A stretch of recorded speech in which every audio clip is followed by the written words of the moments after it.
अस्सलामुअलैकुम दोस्तों, कैसे हैं आप? ठीक हैं? अच्छा जी, आपकी खिदमत में एक इंडिकेटर की सेटिंग और ट्रेंड को कैसे फॉलो कर सकते हो, एक वीडियो आपकी खिदमत में हाजिर है। और हमारे चैनल को सब्सक्राइब कर लें, बेल आइकन को दबा दें। नीचे दी गई हुई लिंक पे आप क्लिक करके अपना अकाउंट बना लें और हमारे ग्रुप में भी ऐड हो जाएं, फ्री व्हाट्सअप ग्रुप में। अच्छा, अब मैं आपको इंडिकेटर के बारे में समझाता हूँ, ट्रेंड के बारे में समझाता हूँ। सबसे पहले आपने क्या करना है, ऐप के ऊपर जाना है। ऐप के ऊपर जाने के बाद क्लिक करना है। क्लिक करने के बाद आपने यहाँ पे आ जाना है। सिंपल जैसे हम इंडिकेटर लगाते हैं, इसको ऑन करना है। ऑन करने के बाद सबसे पहले आपने लगाना है बोलिंजर बैंड्स।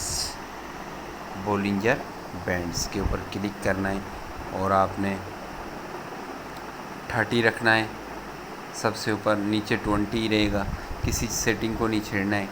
कलर आपने ग्रीन रख लेना है। और ये देख लें जी, ऊपर मैंने क्या रखा है, 30। और ये सेम मूविंग एवरेज अपनी जगह पे है, कलर ग्रीन है। उसके बाद मैंने इसको डन कर दिया, ठीक हो गया। उसके बाद मैंने फिर इसी ऐप के ऊपर क्लिक करना है और मैंने पैराबोलिक एसआर के ऊपर जाना है।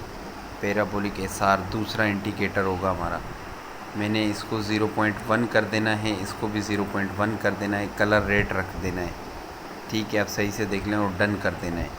ठीक है, ये भी हमारा इंडिकेटर लग चुका है। उसके बाद हमें वापसी ऐप के ऊपर जाना है और ऐप के ऊपर जाने के बाद और हमने लगाना है RSI।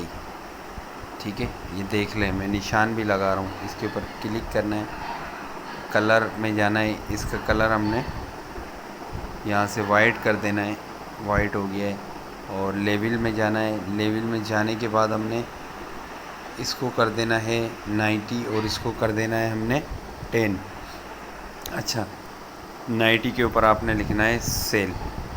ठीक है, 90 से सेल और 10 से करना है बाय। ठीक हो गया। उसके बाद कोने में यहाँ पे क्लिक करके आपने यस करना है इस तरीके से। और RSI बस ये बिल्कुल ठीक है, ये देख लें आप। और इसको यहाँ से डन कर देना है। ये लग चुकी है। ये मैंने वाइट इसलिए रखा है क्योंकि हमें RSI की लाइन नहीं चाहिए। ठीक है, ये देखें, चार्ट दिखाता हूँ मैं आपको। ये देखिए, चार्ट के ऊपर यहाँ पे नीचे RSI नहीं है। अब हमें उसके बाद फिर हमने जाना है इस विंडो 1 के ऊपर। ये जो कम्युनिटी विंडो, ये वाला लगाना है इंडेक्स। ठीक है, ये लगाना है अपने लास्ट इंडिकेटर जो है। फिर से मैं बता दूं, ये देख लें, इस इंडिकेटर में आखिरी में इंडेक्स लिखा हुआ है, ये वाला लगाना है। इसके ऊपर क्लिक करना है।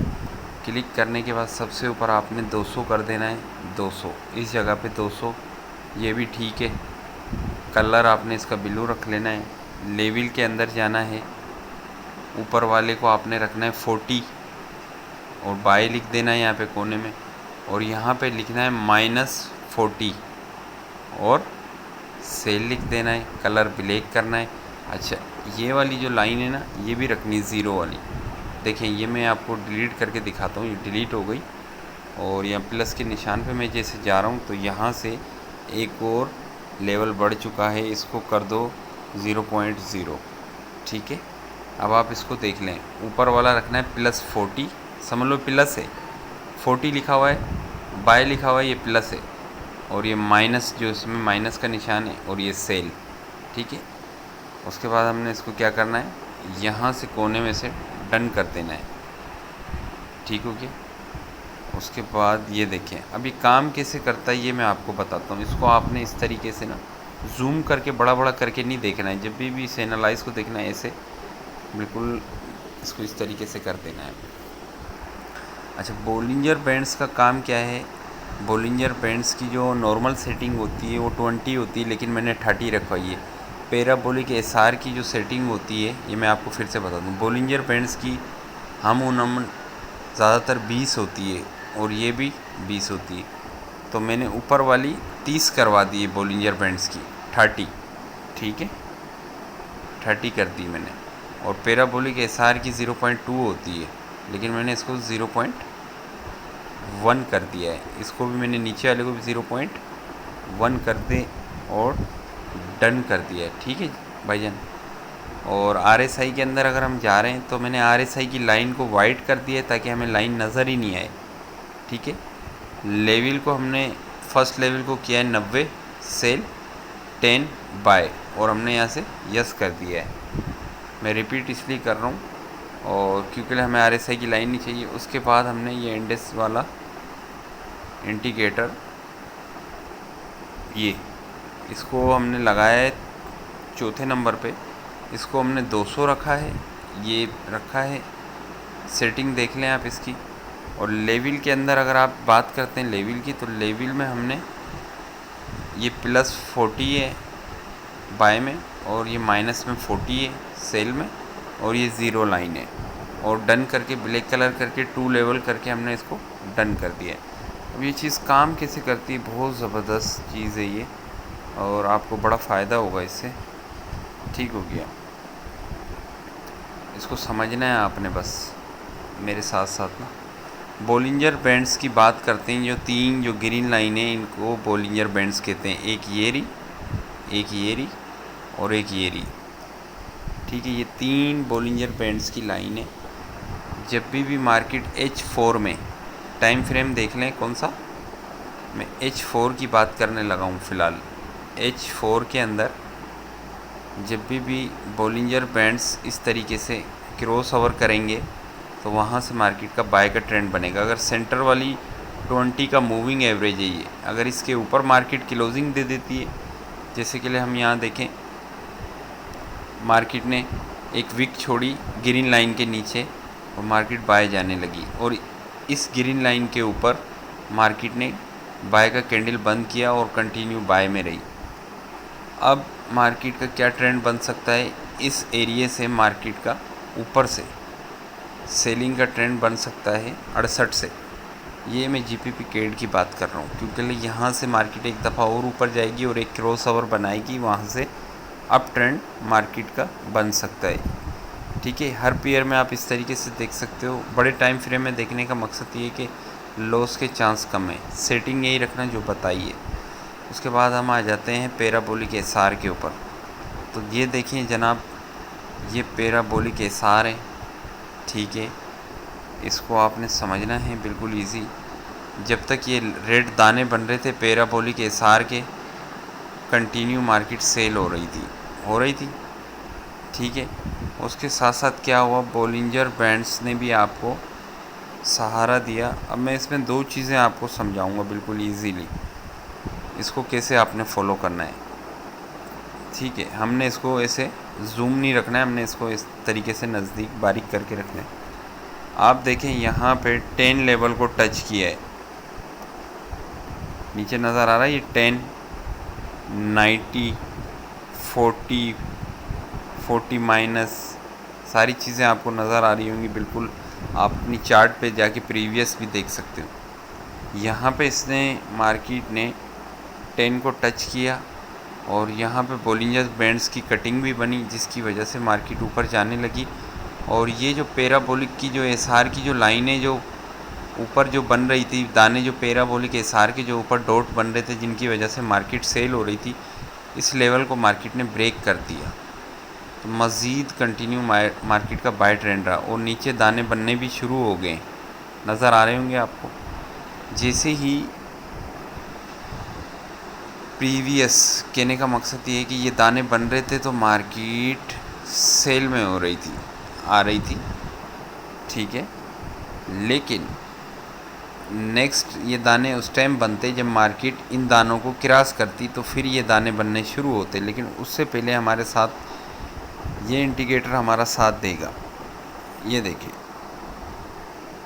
10 को टच किया, 10 को टच किया, इस लाइन को टच किया मार्केट ने, यहाँ से वापसी मार्केट का ट्रेंड बाय में स्टार्ट होना शुरू हो गया और मार्केट ने इन दानों को भी क्रॉस कर दिया, नीचे दाने बनना शुरू हो गए, तो मार्केट का कंटिन्यू ट्रेंड बाय में रहा।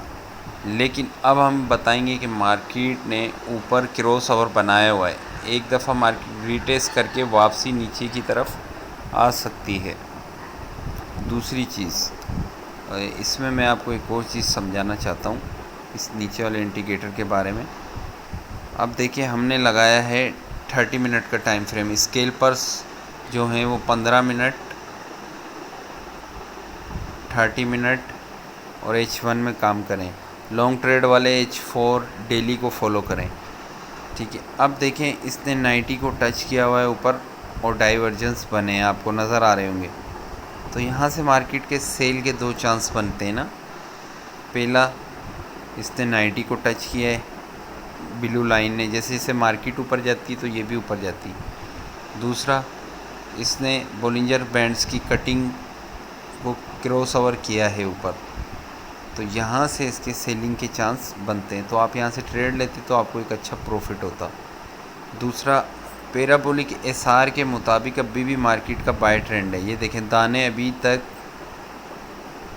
डॉट नीचे बनते जा रहे हैं और मार्केट कंटिन्यू बाय में जाती जा रही है, क्योंकि इन प्रीवियस दानों को मार्केट ने क्रॉस किए।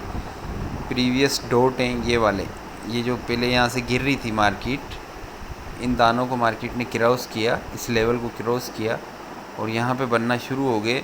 जितने कैंडल बनेंगे उतने दाने बनना शुरू हो जाएंगे, आप देख सकते हैं। तो अभी तक मार्केट बाय ट्रेंड में है। बोलिंजर बैंड से आपको ये सहारा मिलता है कि आप ट्रेड लगा के स्कैल्पिंग कर सकते हो। लॉन्ग ट्रेड करनी है तो पैराबोलिक एसआर पे करें। अच्छा, दूसरी चीज़, अब हम आ जाते हैं नीचे वाले इंडिकेटर पे, जिसके बारे में आप लोगों को मैं सही से समझा दूँ इसका क्या काम करने का तरीका है। ये देखें, यहाँ पे आपको नज़र आ रहा होगा 40 और यहाँ लिखा होगा बाय। यहाँ लिखा होगा 40, लेकिन 40 के साथ एक डॉट भी लगा हुआ है, आप देख रहे होंगे यहाँ पे एक डॉट, ये 40 माइनस है, ठीक है। अब मार्केट का ट्रेंड जो है, अगर मार्केट इन पैराबोलिक एसआर को क्रॉस करती है तो मार्केट अपना कंटिन्यू ट्रेंड बाय में ही रखेगी, और अगर इनको नहीं करती है, इस बोलिंजर बैंड्स को, इस लाइन को टच करने के बाद, क्रॉस ओवर करने के बाद, यहीं से मार्केट अपना पुल बैक ले सकती है इस मूविंग एवरेज तक। अगर इस मूविंग एवरेज के नीचे क्लोजिंग करती तो मज़ीद यहाँ तक आएगी मार्केट। एक तो हो गया सिंपल सा ये। दूसरा, इसके बारे में तो अमूमन लोग सारे जानते हैं ना, बोलिंजर बैंड्स के बारे में। अब देखें, इसमें बोलिंजर बैंड्स भी और पैराबोलिक एसआर भी है। अब अगर H1 में देखें तो यहाँ पे, सॉरी H4 में देखें तो यहाँ पे 4 पैराबोलिक एसआर बने, 1 2 3 4, और मार्केट देखें किस तरीके से मूव हो चुकी है, ठीक है। दूसरा, मार्केट ने यहाँ पे क्रॉस ओवर भी किया था। दूसरा, मार्केट ने यहाँ पे नीचे लाइन को भी टच किया था। देखें, मार्केट आई, यहाँ से गिरी है मार्केट, सिलो सिलो सिलो सिलो यहाँ पे। अब इसके बारे में मैं आपको समझा देता हूँ ये क्या चीज़ है। बाय और सेल 40, ज़ीरो लाइन और 40 माइनस, ठीक है सर। अगर 40 माइनस के नीचे अगर आपकी ब्लू लाइन है और मार्केट सेल में आ रही है तो मार्केट सेल साइड पे रहेगी, और 40 प्लस के ऊपर है तो मार्केट बाय साइड पे रहेगी, ठीक है। अब सेल साइड पे कहाँ तक रहेगी मार्केट? सेल साइड पे जब तक रहेगी जब तक के बोलिंजर बैंड्स किसी बड़े टाइम फ्रेम के अंदर क्रॉस ओवर नहीं देते हैं। जैसे कि यहाँ पे क्रॉस ओवर बना था, H4 बड़ा टाइम फ्रेम होता है, ये क्रॉस ओवर बना है और इसने मार्केट 40 के नीचे भी आई है, लेकिन मार्केट की जो क्लोजिंग हुई है वो 40 के ऊपर हुई है, 40 माइनस के ऊपर हुई है।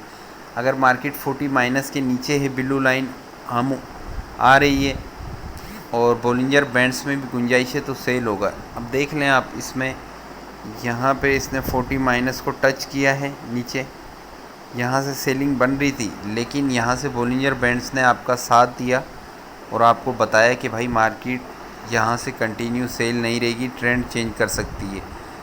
ये देखें, बोलिंजर बैंड्स ने कटिंग का मकसद ये है कि ये कैंडल बिल्कुल बाहर निकल के और इसी की लाइन के ऊपर जाके क्लोजिंग दी। अगर लाइन के नीचे ही क्लोजिंग देता जा रहा है तो समझ लो उस टाइम आपने ट्रेड नहीं लगानी, मज़ीद सेल हो सकता है।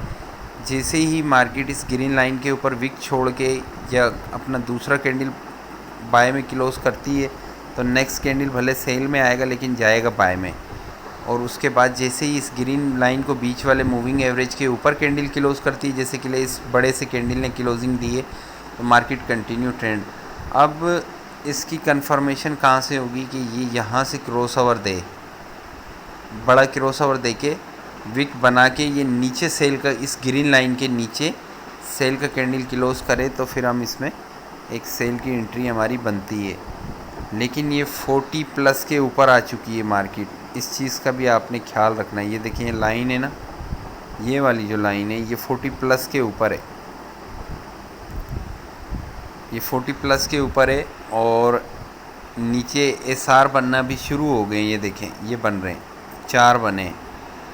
इन एसआर के ऊपर अगर मार्केट ग्रीन कैंडल क्लोज कर देती है बाय में, तो कंटिन्यू ट्रेंड रहेगा। हाँ, बोलिंजर बैंड्स की मदद से मार्केट अपना रिवर्सल बना सकती है अगर कोई फंडामेंटली न्यूज़ नहीं हो तो। अच्छा जी, उसके बाद सर हम किसी और पेयर पे भी आपको समझा देते हैं। अच्छा जी, हम देखते हैं CHF JPY, ठीक हो गया। अच्छा जी, CHF JPY को देखें, इस तरीके से आपने इन इंडिकेटर को लगा के नहीं देखना है, नीचे वाला इंडिकेटर आपको सही नहीं बताएगा, आपने इस तरीके से कर लेना है इसको बिल्कुल दूर। अब देखें, अब मार्केट की RSI यहाँ लिखी हुई आएगी, सिर्फ मार्केट की RSI है 61। अब मैं आपको बता रहा हूँ, देखें मार्केट ने यहाँ पे 10 को टच किया, यहाँ पे 10 को टच किया, 2 दफ़ा 10 को टच किया और मार्केट ने अपना ट्रेंड बाय का बना लिया। और जैसे ही मार्केट 40 के ऊपर गई, इस 40 के ऊपर और इस यहाँ बाय लिखा हुआ है, तो कंटिन्यू ट्रेंड बाय में बन गया उसका, ठीक है, H4 के हिसाब से। और आप देख सकते हो कि ये जो दाने बन रहे थे, प्रीवियस दाने जिनकी वजह से मार्केट सेल हो रही थी, ये दानों को भी मार्केट ने ब्रेकआउट कर दिया, तो नीचे दाने बनने शुरू हो गए, तो मार्केट का कंटिन्यू ट्रेंड बाय में आ गया। ठीक है, मेरी बात समझ रहे हैं सर। और अब मार्केट का एक रिवर्सल बन सकता है, क्योंकि ये 90 को टच करके खड़ा हुआ है, टच करके गिरी है मार्केट। अब हम इसमें बोलिंजर बैंड्स की मदद से, बोलिंजर बैंड्स का एक क्रॉस ओवर और होगा, बड़ी विक ऊपर छोड़ के और नीचे ग्रीन लाइन के नीचे अगर रेड कैंडल बंद करता है, तो मार्केट वापसी रिवर्सल बना सकती है अपना। इसको आप छोटे टाइम फ्रेम में देख के ट्रेड कर सकते हो। जैसे कि ये देख लें आप, ये अगर इन पैराबोलिक एसआर के ऊपर मार्केट, इन दोनों दानों के ऊपर अगर मार्केट क्लोजिंग देती है तो मज़ीद ऊपर जाएगी, और अगर इनके ऊपर नहीं देती तो ये नीचे आ जाएगी इस एरिया में, ठीक है। और हम इसको देखें तो ये 40 प्लस के ऊपर है, ये देखें बाय, और ये रहा 40 प्लस और ये रहा 40 माइनस। सीधी सी बात है, 40 प्लस के ऊपर मार्केट होगी तो बाय साइड पे रहेगी, 40 माइनस के नीचे होगी तो सेल साइड पे रहेगी। इसमें आपको ये दो चीज़ें बहुत मदद करेंगी, एक ये 90 वाला फिगर जैसे कि यहाँ से मार्केट गिरी थी, और एक ये 10 वाला फिगर जैसे कि यहाँ से मार्केट एक दफ़ा ऊपर गई थी, ठीक है। दूसरा आपको ये मदद करेंगी ये चीज़ें, ये दाने जिनकी वजह से बाय जा रही है मार्केट, ठीक है, कंटिन्यू ऊपर बनना शुरू हुए, जिनकी वजह से भी थोड़ा सेल हो रही है। अमूमन ये आपको ये चीज़ें समझ आ गई होंगी। बाकी आज के लिए इतना ही। अल्लाह हाफिज़, अपना ख्याल रखना।